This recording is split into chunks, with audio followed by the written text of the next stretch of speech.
Agora vamos ver, né? Se é fácil, igual o filho de Baianinha mostra aí. Primeiro ele disse que quebrou aqui, ó, saiu.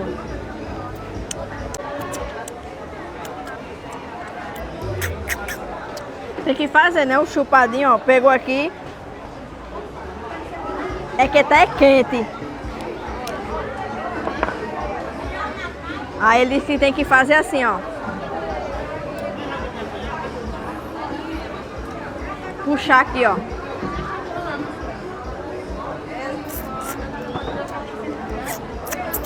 Ficou a carne dentro, ó.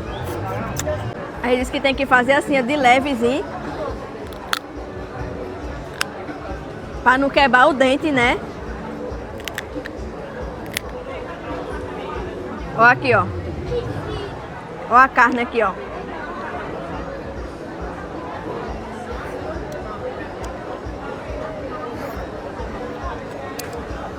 Seguindo as dicas, viu, filho de Baianinha?